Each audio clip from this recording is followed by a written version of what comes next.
Hasta luego. Adiós.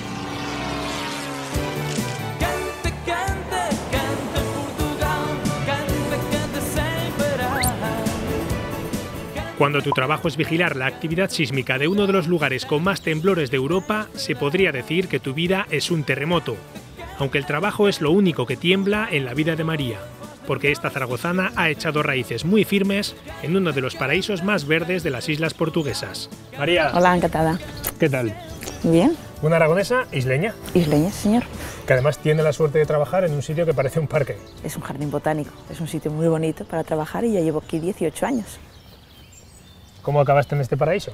Vine a través de un curso de volcanología de Canarias, conocí gente que trabajaba aquí, cuando abrieron plazas pues avisaron y empecé a trabajar. Pues eso, fue directamente venir con contrato y todo. ¿Cuántos años tenías? 24. Con 24 años dejaste el continente para venirte a vivir a una isla. Sí, sí, sí. ¿Fue complicado?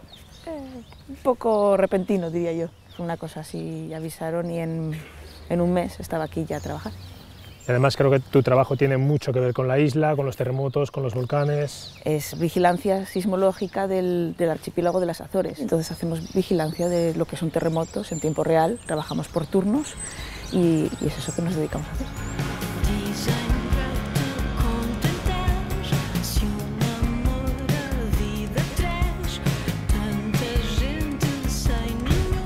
Aquí que tenéis expuestos materiales antiguos de medición. Equipamientos antiguos de comunicación, lo que son telégrafos, teléfonos con rueda, que ahora para nosotros eran tan normales y ahora parece algo del otro mundo. Y aquí tenéis registros de las grandes crisis sísmicas que ha habido. Sí, esto era cuando el registro era solo analógico, que teníamos que quitar el papel para leerlo. Mi marido se acuerda de cómo tuvieron que salir corriendo del colegio, cómo el colegio estuvo cerrado después, tuvieron que ir a otro edificio. Hemos conocido el equipo antiguo, vamos a conocer el moderno con el que trabajas ahora.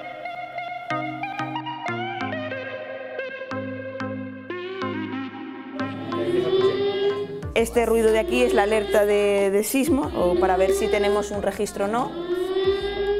¿Qué tenemos? Tenemos los avisos que recibimos de las otras agencias, por ejemplo, pues de México, que tuvimos un sismo hace 2 días, grande, y recibimos en tiempo real todos los avisos de terremotos, tsunamis internacionales, y sismos sí que tenemos. O sea, tenemos bastantes, a veces tenemos más de los que nos gustaría por día, pero vamos, todos los días, si no hay, es cuando nos preocupamos.